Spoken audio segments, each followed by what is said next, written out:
नमस्कार, आप देख रहे हैं आर्य न्यूज और मैं हूं आपके साथ बुल्लू भारद्वाज। चुनाव में जीत के लिए राजनीतिक पार्टियां हर तिगड़म लगाती हैं। इसलिए कहा जाता है कि जब तक उम्मीदवार को जीत का सर्टिफिकेट ना मिल जाए उसे जीता नहीं माना जाता है। ऐसी ही राजनीति इस समय उत्तर प्रदेश के जौनपुर लोकसभा सीट पर दिखाई दे रही है। इस सीट पर एक तरफ बीजेपी ने कांग्रेस से बीजेपी में आए महाराष्ट्र के पूर्व गृह राज्य मंत्री कृपाशंकर सिंह पर दांव खेला है। आपको बता दें कि कृपाशंकर जौनपुर के रहने वाले हैं, उनकी कर्म भूमि मुंबई रही है। तो वहीं समाजवादी पार्टी ने उनके खिलाफ अब बाबू सिंह कुशवाहा को उतारा है। बाबू सिंह मायावती की सरकार में सबसे प्रभावशाली मंत्री थे, लेकिन घोटालों में फंसने के बाद उन्हें जेल जाना पड़ा था।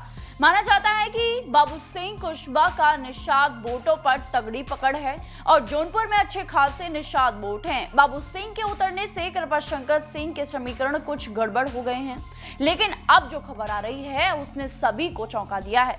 दरअसल अखिल भारतीय हिंदू महासभा ने इस सीट से मंगलेश्वर त्रिपाठी को भी चुनावी मैदान में उतारा है, जो कि एक ब्राह्मण हैं। और ये बात भी किसी से छुपी नहीं है कि जौनपुर लोकसभा सीट पर ब्राह्मण एक निर्णायक भूमिका में है। उत्तर प्रदेश की जौनपुर लोकसभा सीट के चुनाव परिणाम राजनीतिक पंडितों को हमेशा चौंकाते रहे हैं। गंगा जमुनी तहजीब के साथ मूली मक्के की खेती, इत्र उद्योग और इमरती की पहचान वाला जौनपुर विकास में भले ही पिछड़े जिलों में शुमार है, लेकिन पलायन कर माया नगरी यानी मुंबई पहुंचे जौनपुरियों द्वारा खड़ा किया गया साम्राज्य देखते ही बनता है।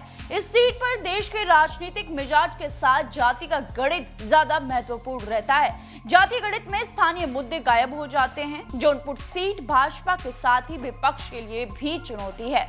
साल 2019 के चुनाव में मोदी के जादू के बावजूद पूर्वांचल की जिन 5 सीटों के सियासी चक्रव्यूह को भेदने में भाजपा नाकाम रही थी, उसमें जौनपुर सीट भी शामिल है। जौनपुर लोकसभा सीट से 2019 के आम चुनाव में बहुजन समाज पार्टी के श्याम सिंह यादव ने जीत हासिल की थी। इससे पहले 1989 से 2014 के बीच जनसंघ व भाजपा ने यहां से 4 बार विजय हासिल की थी। समाजवादी पार्टी और बहुजन समाज पार्टी के खाते में भी 2-2 बार ये सीट आई है। 2022 के विधानसभा चुनाव पर नजर डालें तो जौनपुर लोकसभा क्षेत्र की 5 में से 2 सीटों पर ही भाजपा जीत दर्ज कर पाई।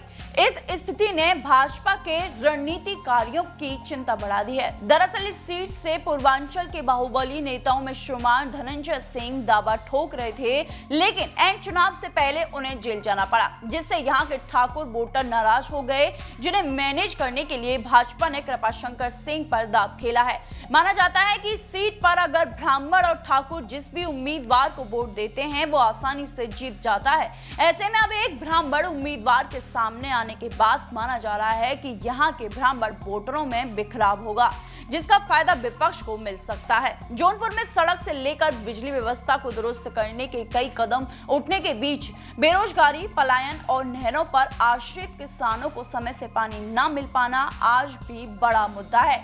वैसे आपको बता दें कि इस सीट पर सबसे ज्यादा बार जीतने का रिकॉर्ड कांग्रेस के नाम दर्ज है। कांग्रेस के उम्मीदवार 6 बार चुनाव जीते हैं, लेकिन 3 दशक से ज्यादा समय से कांग्रेस का बनवास खत्म नहीं हो सका है। इस बार चुनाव में कांग्रेस सपा गठबंधन के तहत जौनपुर सीट सपा के खाते में है। वहीं जौनपुर के लोगों ने जनसंघ से लेकर भाजपा को 5 बार प्रतिनिधित्व का मौका दिया, लेकिन इस बार भारतीय हिंदू महासभा ने मंगलेश्वर त्रिपाठी को चुनावी मैदान में उतारा है, जिससे कयास लगाए जाने लगे हैं कि बीजेपी उम्मीदवार कृपाशंकर सिंह की मुसीबतें अब बढ़ सकती हैं। तो इस पर आपकी क्या राय है, कमेंट्स बॉक्स में जरूर बताइएगा। ऐसी ही देश भर की तमाम खबरों के लिए बने रहिए आर्य न्यूज के साथ और आर्य न्यूज को जरूर फॉलो कीजिएगा। नमस्कार।